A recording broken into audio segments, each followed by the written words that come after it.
Wala na, hindi masyadong malayo. Kailangan malayo yung hakbang mo.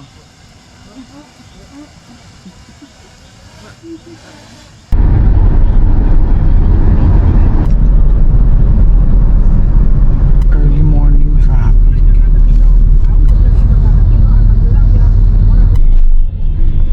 Saan tayo pupunta, Daddy?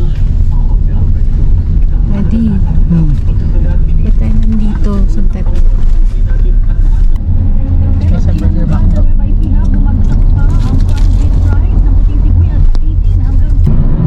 Daddy? Saan naman tayo ngayon papunta? Hindi ko alam. Ano ka ba? Sila Pat yan eh. Hindi sila Patrick yan. Sila Pat yan. Hindi ka na umakting. Hindi sinabi ni Pat saan yung lugar? Lolokohin sana ito eh. Susundan lang daw natin siya. Sabi. Oo. Hindi niya sinabi kung ano yung location. Oo. Sige, tignan na lang natin. Daddy? Are we there yet?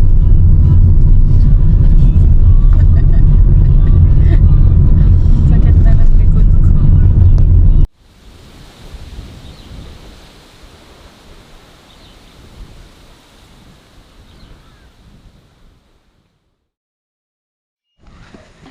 Ayun guys, napakaganda ng lugar ni Ninong Patrick.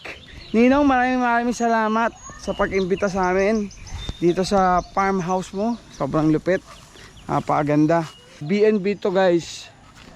Kung may mga increase sa'yo, nasa description below yung B&B link nila.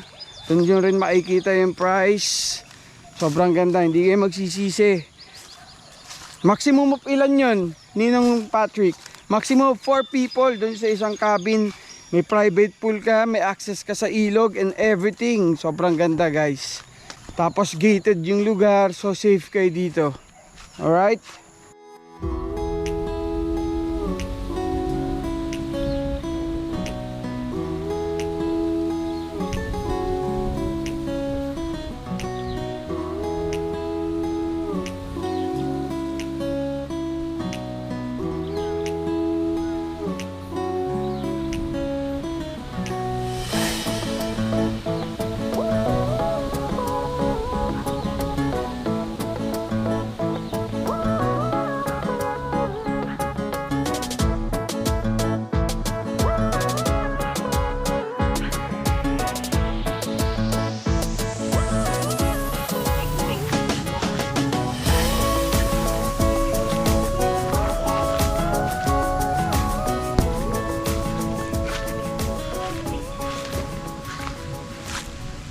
Scouting for a good remote campsite.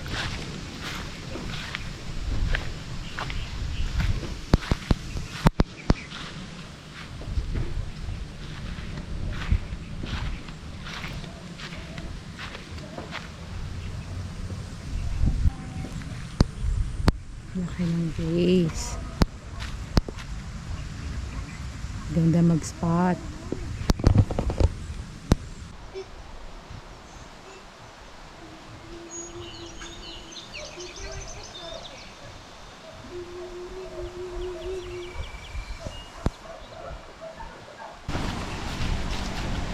May papunta sa river.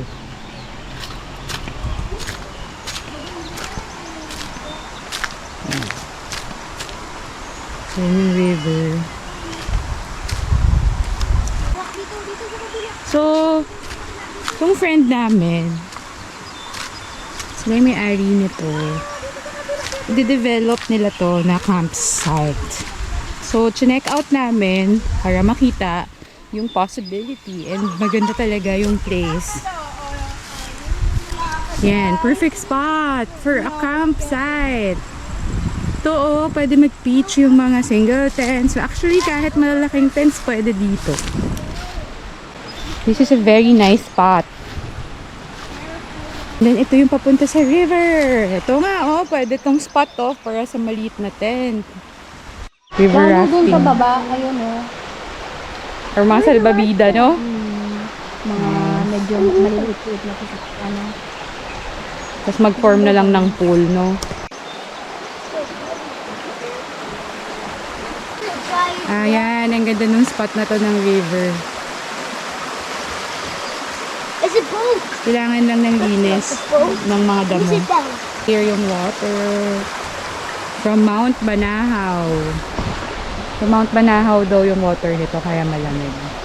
Ang ganda. So, hopefully, ma-convert nila to ng campsite and mag-camp tayo dito soon. Check out natin yung land. So, ito, naisip namin na pwede nga itong lagyan ng mga campsite. Siguro campsite A, campsite B. Ito yung isang campsite. Malaking malaki ko. Hanggang dun sa taas. Dun sa other side, meron daanan yung mga sasakyan. So, pwede silang makapunta dito sa part na to ng campsite.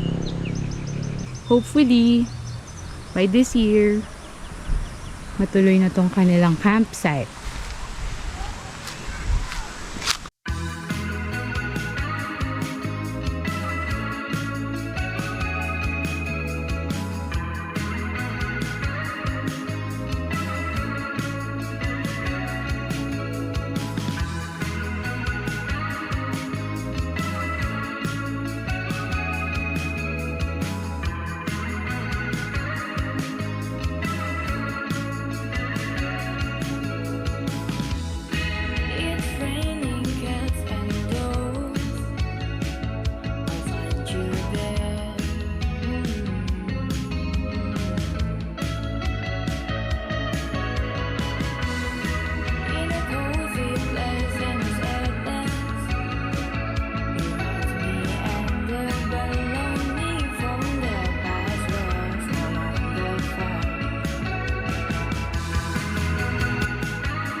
Usok ba? Hindi, magandang na yun. Ano. Ang tanggal ng lamok.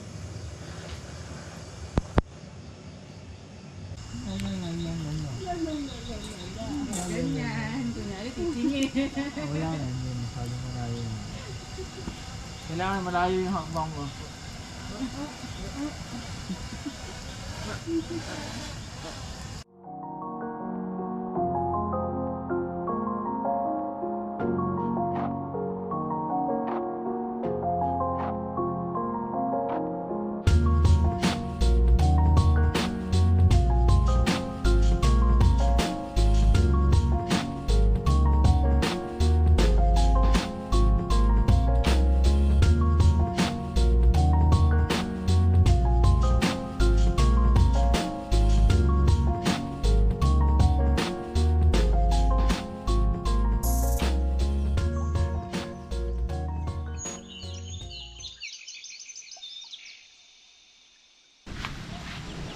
Meron silang private pool at may pinapa-rent.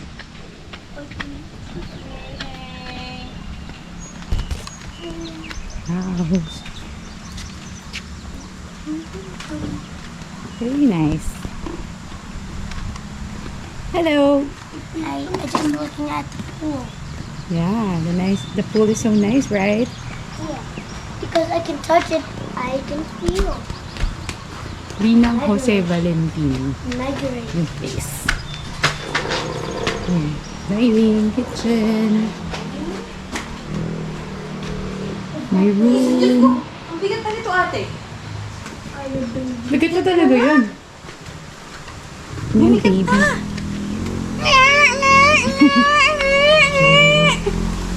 Baby, bumigat ka naman. Dito kami nag-bonfire kagabi.